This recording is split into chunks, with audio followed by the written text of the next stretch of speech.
중력은 설명하기가 힘들죠. 그러나 실제 존재합니다. 양자역학은 인간이 이해할 수 없는 영역이죠. 그래서 양자역학을 이해한 사람은 아무도 없다라고 리차드 파인만은 얘기했죠. 그러나 존재합니다. 영어 어휘력도 부족하고 문법을 모르는데 해석이 되고 이해가 된다는 게 이해가 안 되죠. 그러나 존재합니다. 제가 했던 실험에서 아이들 통해서 확인했습니다. 자, 이렇게 모든 것을 다 설명할 수는 없지만 존재합니다. 그렇다고 해서 설명할 수 없으면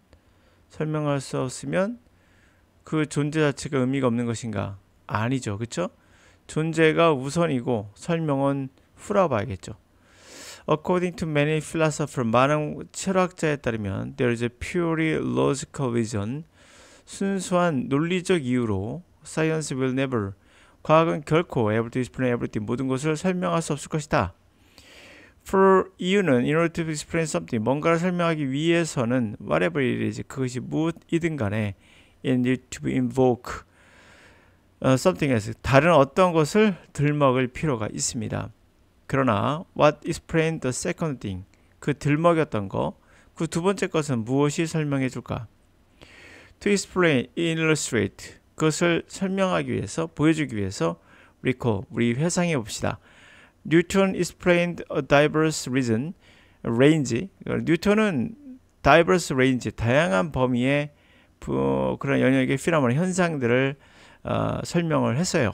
Using his law of gravity, 중력이라는 법칙을 이용해서. 그러나 what explained the law of gravity itself, 중력 그 자체는 무엇이 설명해 줄 것인가?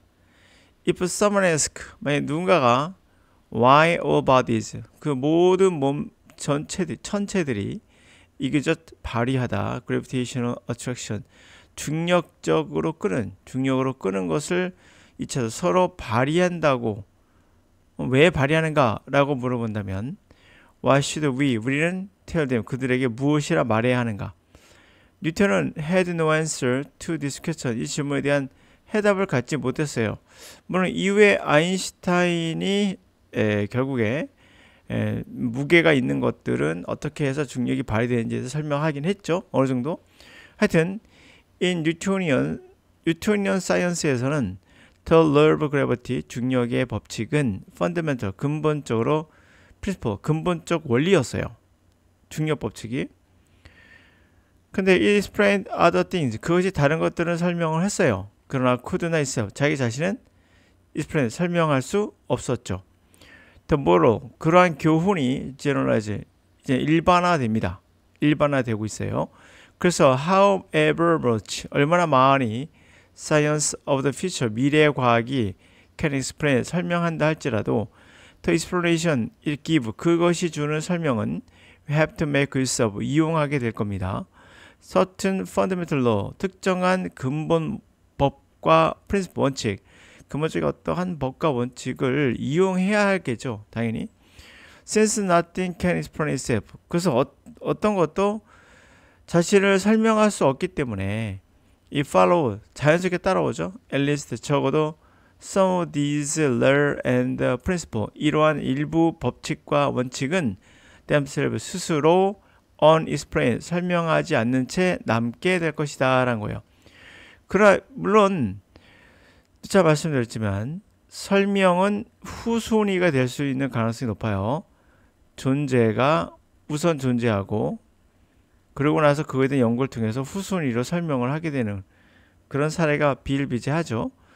그런 의미에서 우리가 영어라는 것도 사실 이론은 이미 나와 있어요. 바로 제가 하는 것도 노암 촘스키 이론을 베이스로 하고 있다고 생각하면 되고요. 그래서 우리가 알고 있는 영어에 관련된 잘못된 지식이 바로 영어는 지식이다, 또는 영어는 암기다, 또는 영어는 뭐 말하기다, 뭐 이런 특정한 뭔가를 구성해서 말하는 것은 위험합니다. 반면에 우리 언어라는 것은 사실 생각보다 귀개한 면들이 있습니다. 우리가 어떠한 대상이 있을 때 중력이라고 말했을 때 중력이 뭐죠? 라고 하면 이 자체를 설명하기가 힘들어요. 언어도 그렇습니다. 중력이 뭐죠? 지구가 갖고 있는 힘이라고요? 그럼 지구에 갖고 있는 힘이 중력이라고요? 어떤 힘이죠? 설명해 보세요. 끄는 힘이라고요? 끈다? 뭐를 어떻게 끄는 거죠? 설명하기 힘들죠. 과학은 설명해 가고 있습니다. 근데 언어 자체라는 것에서 인간은 뭡니까? 라고 하면 이것도 설명하기 되게 힘들어요. 우리를 얘기한다. 우리는 뭐죠? 우리는 인간이다. 인간은 뭐죠? 호모사피엔스다. 이건 학명이죠. 호모사피엔스다. 그럼 호모사피엔스는 뭐죠? 호모 이렉투스 나왔다. 호모 이렉투스는 뭐죠? 뭐뭐다 들어가면 이제 무생물로 갑니다. 탄소로 이루어진 무생물이 나와요. 갑자기. 이렇게 끊임없이 우리는 그 뭐랄까 뭔가를 설명할 때 언어라는 것도 추상적인 거기 때문에 그것을 딱 뭐라고 말하기 힘들어요. 그런데 이것을 어떻게 우리가 단어를 설명할 수 있겠는가? 그래서 단어는 정의를 아는 사람은 아무도 없어요. 아무도 없다가 정답이에요. 단어의 정의는 모릅니다. 여러분들이 보고 있는 사전은 정의가 아니라 용례예요. 사용한 예일 뿐입니다. 사례라고 말이죠. 사용한 사례예요. 사례를 가지고 그 단어의 정의라고 말할 수는 없죠. 그렇죠? 그러니까 여러분들이 사람이잖아요. 여러분이 사람인데 이 사람이 가다가 누구랑 싸웠어. 사례죠? 그럼 이것이 사람은 곧 싸움이다라고 말할 수는 사람은 싸납다. 성격이죠, 성격. 싸납다라고 말할 수는 있어도 그러나 사람이 곧 싸움이다 말할 수는 없는 거예요. 곧. 그렇죠?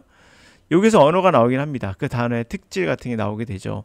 그러나 그게 곧 사례일 뿐 정의는 아니죠. 결국엔 언어라는 것은 우리가 생각하는 것보다 더 쉽게 배울 수 있어요. 그걸 알 수 있는 건 2-3살 아이가 인지 발달이 두뇌가 덜 발달된 아이죠. 인지 발달이 아직 완성되어 있는 아이가 되어 있지 않는 아이가 완성되어 있는 성인보다도 훨씬 더 쉽게 언어를 습득하는 것은 그게 어렵기 때문이 아니라 쉽기 때문인 거예요. 뭔가가. 우리가 결국엔 뭔가 학습하려고 하는 것부터 결국 망가지는 길이 되는 거죠. 그래서 영어는 교실에서 가르칠 수 없습니다라는 이 진실을 하나 딱 알고 들어가면 돼요. 내가 교실에서 하는 행위들은 내가 영어를 배우는 게 아닐 수 있다.